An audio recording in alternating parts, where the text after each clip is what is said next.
اللہ تبارک و تعالیٰ نے قرآن میں اور رسول اللہ صلی اللہ علیہ وسلم نے اپنی سنت میں ساری ہدایات ہمیں عطا فرما دی. سبحان اللہ. قرآن فرماتا ہے نا کہ ان ھذا القرآن یہدی للتی ہی اقوم، کہ بے شک یہ قرآن ہدایت عطا کرتا ہے ان کو جو سیدھا ہونا چاہتے ہیں، جو سیدھا رہنا چاہتے ہیں.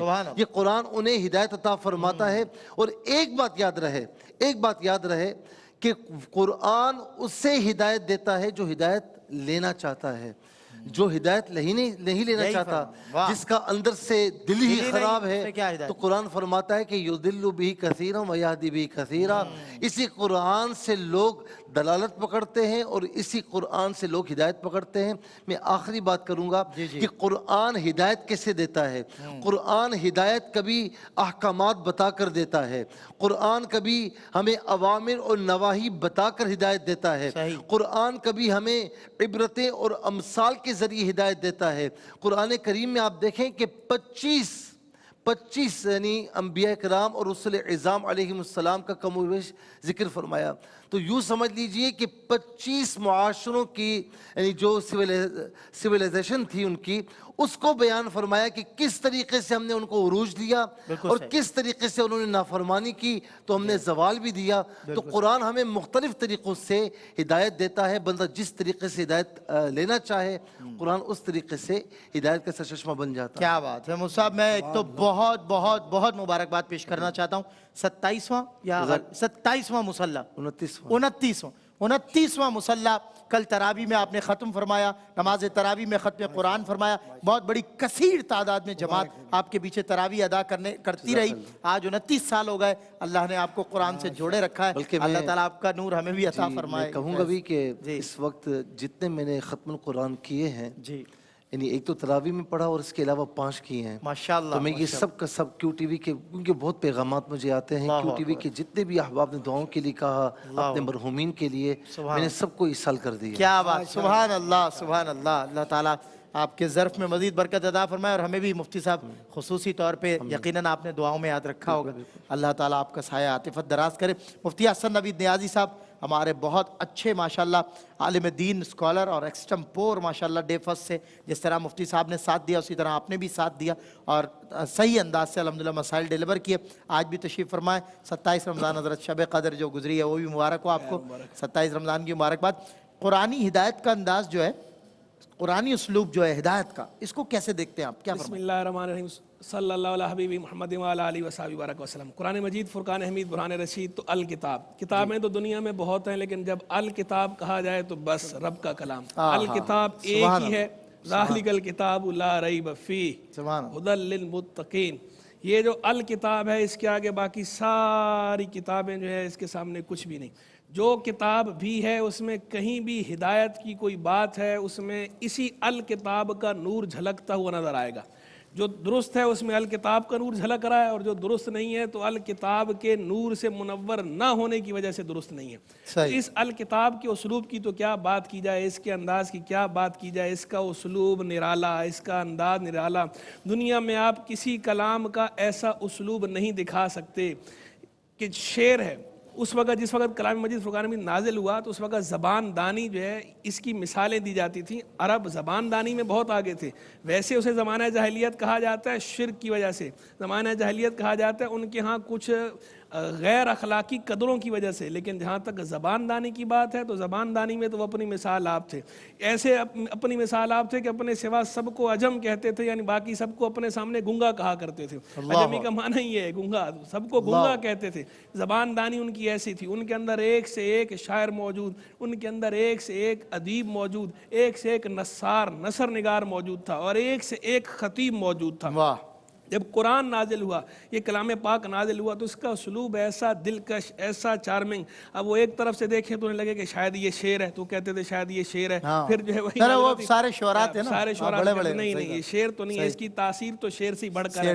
پھر جب دیکھتے تو کہتے نہیں نثر، کہتے تھے یہ بیان ہے نا، یہ خطیبانہ بیان ہے. لیکن جب اس کی تاثیر دیکھتے کہتے تاثیر تو اس کی اس سے بھی بڑھ کر ہے. نہیں یہ بیان نہیں ہے. پھر بالآخر جب کچھ نہیں کہہ پاتے کہتے تھے لگتا ہے یہ جادو ہے، یہ سحر ہے، کیونکہ اس کے اندر جو ہے ہے جس طرح بندہ مسحور ہو جاتا ہے, ٹرانس میں چلا جاتا ہے, تو یہ کلام بھی سن کر آدمی کی کیفیت واقعی ایسی ہو جاتی ہے, بندہ ٹرانس میں چلا جاتا ہے. تو پھر وہ کہتے تھے یہ سحر ہے, لیکن پھر جب اس کے حالات دیکھتے, احوال دیکھتے, اور خود رب کی طرف سے کلام جب نازل ہوتا ہے, یہ سحر نہیں, یہ جادو نہیں. تو اس کا اسلوب تو ایسا ہے کہ جتنے اسالیب کلام دنیا میں رائج ہیں ان تمام اسالیب کلام کی خوبیاں کشید کر لیجئے اور ان کی خامیاں چھوڑ دیجئے, تو آپ کو کلام اللہ میں, اس کتاب میں تمام اسالیب کلام کی خوبیاں نظر آئیں گی, خرابی ایک بھی نہیں. اور پھر خاص ان اسالیب کے جمع ہو جانے کے بعد پھر اس کا اپنا جو ایک رنگ ہے وہ الگ ہی اس کی بات ہے. تو قرآن کے اصول کی تو خیر کیا بات کی جائے, بہت خوب ماشاءاللہ. میرے خیال میں جو ہے وہ جی بریک ہے, معذرت, خیال نہیں, یقیناً بریک ہے, اور بریک کے بعد انشاءاللہ پھر ہوتی ہے آپ کی ملاقات بزم علماء میں ملک پاکستان کے اکابر علماء کے ساتھ.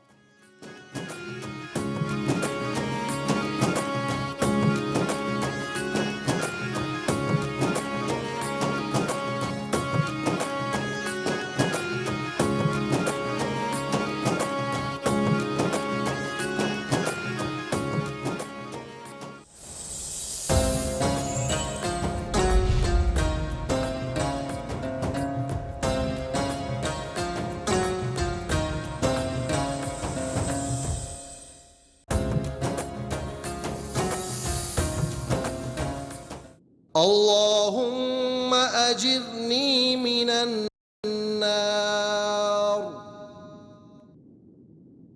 اے اللہ مجھے پناہ عطا فرما جہنم کے عذاب سے. brought to you by Colgate مسواک بنے ذریعہ عمرے کی سعادت کا. خوبیاں مسواک کی, سعادت عمرے کی.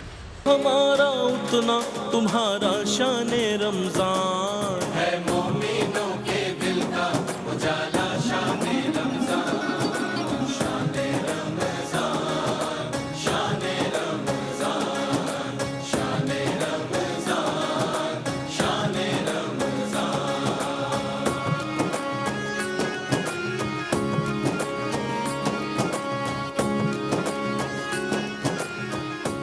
جی ویلکم بیک ناظرین, خیر مقدم ہے آپ کا بزم علماء میں ملک پاکستان کے اکابر علماء کرام کے ساتھ مفتی محمد سہیل رضا امجدی صاحب, مفتی احسن نوید نیازی صاحب, پروفیسر ڈاکٹر محمد احمد قادری صاحب رفیق سفر ہیں. نظام ہدایت پہ بات ہو رہی تھی, جی اختتامی کلمات آپ کے. تو میں گزارش کر رہا تھا کہ وہ سارے اسالیب جمع کیجئے تو قرآن ایک طرف اور سارے اسالیب کلام ایک طرف, قرآن کا پلڑا بھاری ہے. اور وہ لوگ کہ جو زبان دانی میں اپنی مثال عام تھے اور آپ تھے اور باقی سب کو گنگا کہا کرتے تھے, ان کے بارے میں مفتی اعظم ہند نے بڑی پیاری بات کی. حقیقت میں ان کی تصویر کشی کی, سکیچ کھینچا کہ جن کا دعویٰ تھا ہم ہی ہیں اہل زبان, سن کے قرآن اپنی زبانیں دبا کر چلے, پھر آگے یوں ہیں دبے لچے فصحا عرب کے بڑے بڑے, کوئی جان منہ میں زبان نہیں بلکہ جسم میں جان. آگے قرآن کا اسلوب ایسا موجز, اس کو جو موجزہ فرمایا گیا نہیں, عاجز کر دینے والا, عقل کو عاجز کر دینے والا, کہ عقل اس کی مثل کلام نہ لا سکتی ہے, نہ اس کی مثال کوئی پیش کی جا سکتی ہے. تو قرآن مجید فرقان حمید کا اسلوب تو ایسا. آپ پھر دیکھیے کہ پچھلی قوموں کے احوال اور قصص اس کے اندر بیان کیے گئے, کیونکہ انسانوں کے اندر موٹیو ہوتا ہے, ایک محرک ہے, انسینٹیو ملتا ہے, انسان اپنے جیسے انسانوں کے احوال سنتا ہے تو ان کو دیکھ کر ترغیب بھی حاصل کرتا ہے اور ترہیب بھی, یعنی بچتا بھی ہے. تو قرآن کے اندر پچھلی قوموں کے احوال قصص بیان کیے گئے تاکہ ان کو دیکھ کر بندہ ترغیب حاصل کرے. بالخصوص بنو اسرائیل کے واقعات بیان کیے, کیونکہ پہلے منصب امامت پر وہ فائز تھے, تو بیان کیے تاکہ پتہ چلے کہ منصب امامت پر فائز وہ کیوں نہیں رہ سکے, ان خرابیوں سے بچنا ہے. تو تبشیر اور انذار, خوشخبری دینا اور ڈرانا, دونوں چیزیں ساتھ ساتھ آپ کو نظر آئیں گی, پیرالل نظر آئیں گی. اور مثالوں کا جو اللہ نے انداز اختیار فرمایا کہ جا بجا مثالیں بیان فرمائی ہیں. وَتِلْكَ الْأَمْثَالُ نَضْرِبُهَا لِلنَّاسِ لَعَلَّهُمْ يَتَفَكَّرُونَ, اور یہ مثالیں ہم لوگوں کو بیان کرتے ہیں تاکہ وہ تفکر کریں, تاکہ غور و خوض کریں. جو لوگ اللہ کے سوا بتوں کو اپنا مددگار بناتے تھے, مثال دی مکڑی کے گھر کی, مکڑی کے جالے کی, اور فرمایا وَإِنَّ أَوْهَنَ الْبُيُوتِ لَبَيْتُ الْعَنْكَبُوتِ, کہ سب سے کمزور گھر مکڑی کا گھر ہے. طرح طرح کی خیر مثالیں, ابھی وقت نہیں, پھر کبھی انشاءاللہ اس پہ ہم جو ہے وہ تفصیل سے روشنی ڈالیں گے. لیکن بہرحال کلام قرآن کا اسلوب, اپنا اسلوب, جدا گانا اسلوب, نرالا اسلوب, اس کے سامنے باقی سب کلام بھی ہیچ ہیں اور سب اسالیب بھی اس کے سامنے, اس کے آگے سب دبے لچے ہیں. اللہ اکبر. میں جناب پروفیسر ڈاکٹر محمد احمد قادری صاحب کی طرف بڑھتا ہوں. ماشاءاللہ پروفیسر صاحب تو آپ کو پتہ ہی ہے ایک اپنا اسلوب رکھتے ہیں.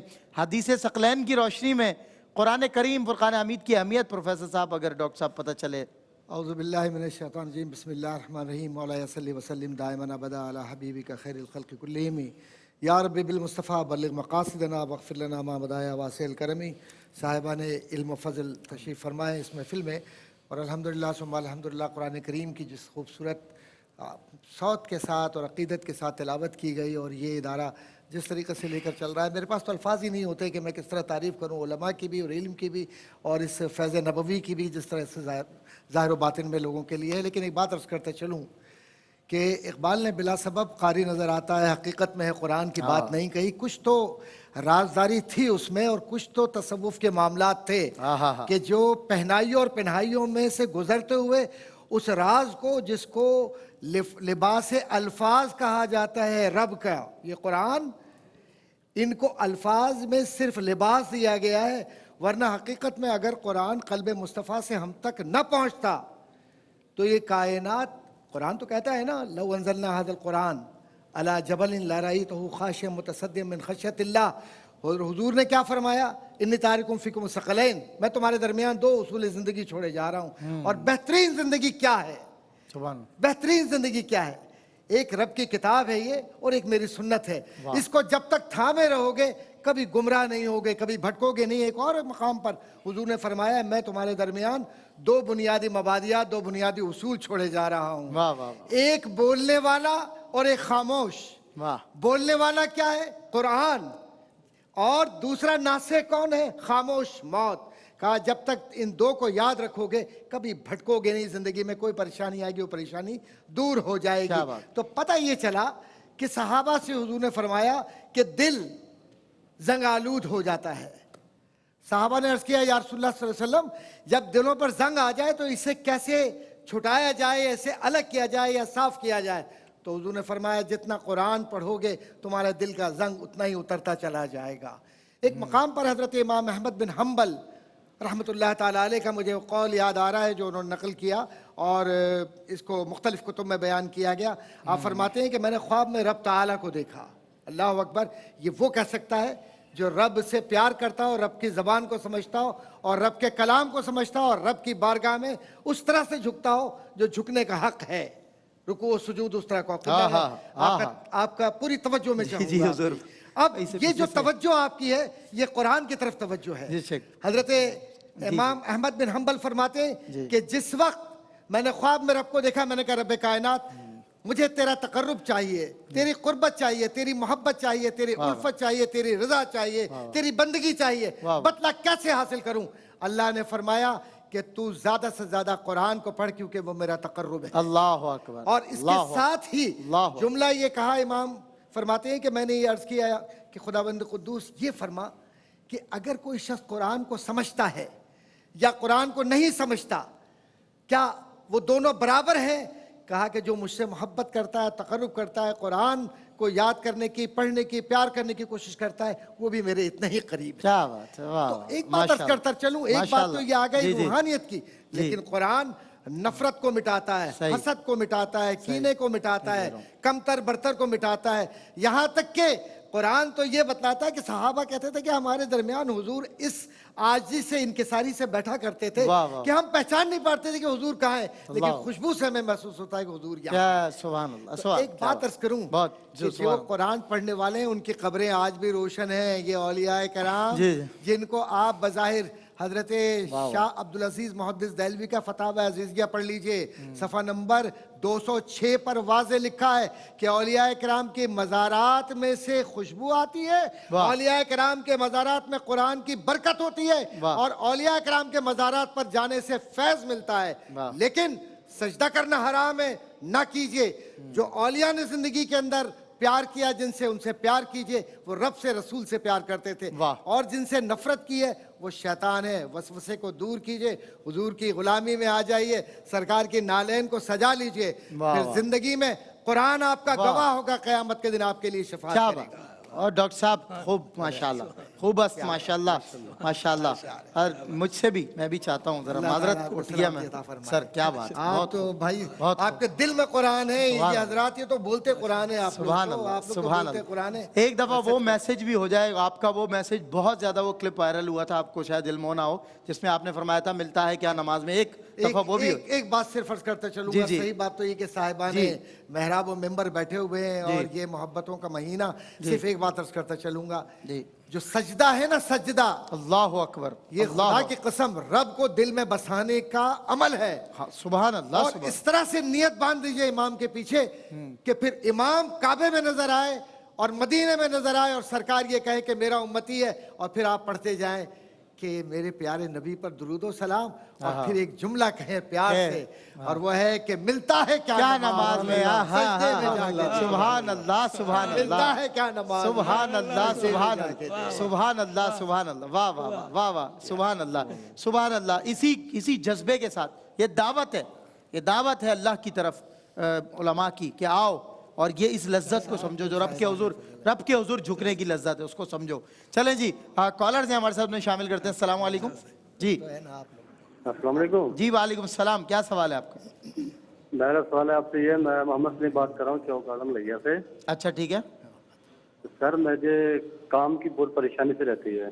کام کی پریشانی مطلب اچھا اچھا ہی ہے, تو کیا اس کے لیے دعا کہہ رہے ہیں؟ ایک دو دن کام ہو بھی جاتا ہے, پھر دو تین دن کام نہیں ہوتا. ٹھیک ہے چلیں انشاءاللہ کوشش کرتے ہیں, آپ کو بتاتے ہیں. ویسے پڑھن وظیفوں کا نہیں ہے سیگمنٹ, لیکن کوشش کریں گے. ایک اور کالر ہمارے ساتھ ہیں. السلام علیکم. وعلیکم السلام. جی میری بات سنیں. جی بتائیے. پہلا سوال یہ ہے کہ مردے کو نہلانے سے, غسل دینے سے یا نہلانے سے پہلے ان پہ قرآن ان کے ساتھ بیٹھ کر پڑھا جا سکتا ہے؟ دوسرا سوال یہ ہے کہ میں نے اپنی ماں کے بارے میں پوچھا تھا, ان کی 80-85 سال عمر ہے. وہ یہ نہیں کہتی, آپ کو سمجھ نہیں, وہ کہتی ہے کہ میں نا پہلے بچپن میں کبھی میں فرض پڑھ لیا کرتی تھی, کبھی سنت. بس میرے دل میں یہ تھا کہ نماز ادا ہو جاتی ہے. ہم دیہات کے رہنے والے نا, اس وقت یہ شعور نہیں تھا. اس کے بعد تو میں نے فرض پڑھنا شروع کر دیا نا, مجھے بعد میں پتہ چلا, پہلے کچھ عرصہ نہیں پتہ. اس کا کیا حکم ہے؟ سنتوں کا پوچھ رہی ہے نا, سنتوں کا پوچھ رہی ہے نا آپ. کبھی فرض پڑھ لیتی تھی کبھی سنت. ہم دیہات کے رہنے والے مکس کر دیتی تھی. سرے سے پڑھے ہی نہیں, فرض بھی پڑھے, کبھی فرض بھی پڑھے نا آپ نے. نہیں, کبھی فرض پڑھتی تھی, کبھی سنت پڑھتی, کبھی فرض چھوڑ دیا کرتی تھی, کبھی فرض چھوڑ دیا. سنت پڑھ لی تو کہہ رہی ہیں وہ وہی مطلب گاؤں وغیرہ میں رہتی ہیں تو اس کی حوالے سے اویئرنس مکس کیا حکم ہو. چلیں جی ایک اور کالر ہمارے ساتھ ہیں. السلام علیکم. السلام علیکم. وعلیکم السلام. کیا سوال ہے آپ کا؟ جی میرا سوال یہ ہے کہ میرا بیٹی حمسا, اس کی امی کا نام ہے نیلم ہے اور اس کی لڑکی کا نام حمسن ہے, وہ بہت بیمار رہتی ہے, اس کے بارے میں مجھے بتائے نا. ہاں کیا نام ہے اس کا؟ بچی کا نام کیا؟ اس کے ابو کا, بچی کا نام حمسا الیاس. اچھا حمسا. جی اس کی امی کا نام نیلم ہے اور اس کے ابو کا نام الیاس. اس کے ابو کا بھی کام وغیرہ کوئی نہیں ہے, اتنا زیادہ ہم لوگ. چلیں انشاءاللہ وقفہ برائے اذان عصر. دا پرائڈ آف پاکستان قاری وحید زبر قاسمی صاحب انشاءاللہ اپنے خوبصورت لہجے میں اور ایک وجاہت والے لہجے میں انشاءاللہ اذان عصر دیں گے. آپ کو نماز کی طرف بلائیں گے قاری صاحب, اور انشاءاللہ ہم نماز عصر باجماعت ادا کریں گے. اس کے بعد علماء کرام کے ساتھ ایک بار پھر ہوگی آپ سے ملاقات انشاءاللہ اذان عصر اور نماز عصر کے وقفے کے بعد. اللہ اکبر اللہ اکبر اللہ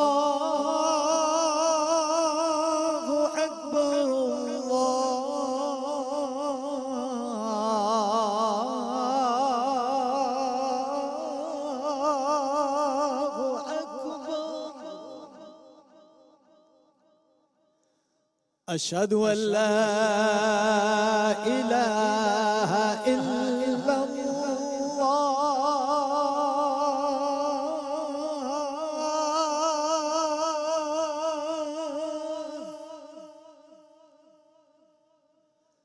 أشهد أن لا إله إلا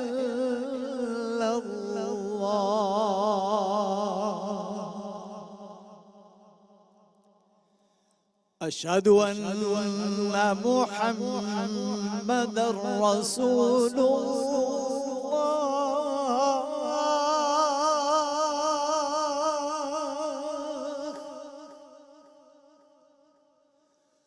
أشهد أن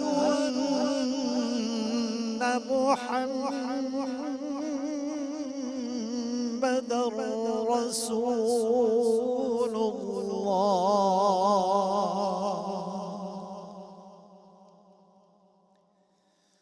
حي على الصلاة.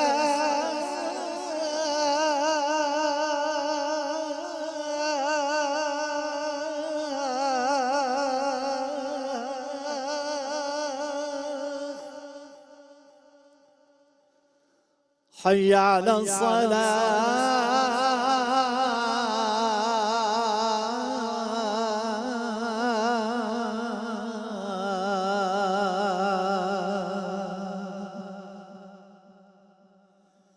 حي على الفلاح.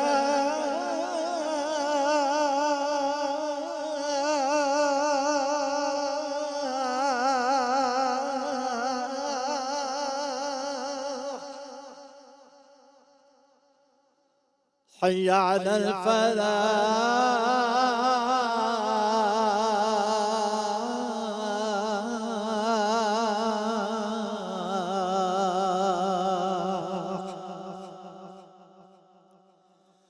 الله أكبر.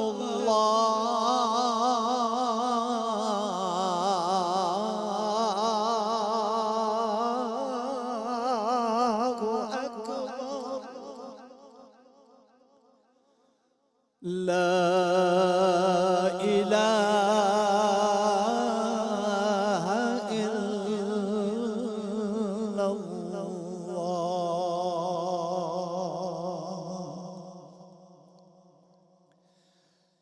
اللهم رب هذه الدعوة التامة والصلاة القائمة آت محمدا الوسيلة والفضيلة والدرجة الرفيعة وابعثه مقاما محمودا الذي وعدته وارزقنا شفاعته يوم القيامة إنك لا تخلف الميعاد. اللهم صل على محمد وعلى آل محمد كما صليت على إبراهيم وعلى آل إبراهيم إنك حميد مجيد. اللهم بارك على محمد وعلى آل محمد كما باركت على إبراهيم وعلى آل إبراهيم إنك حميد مجيد.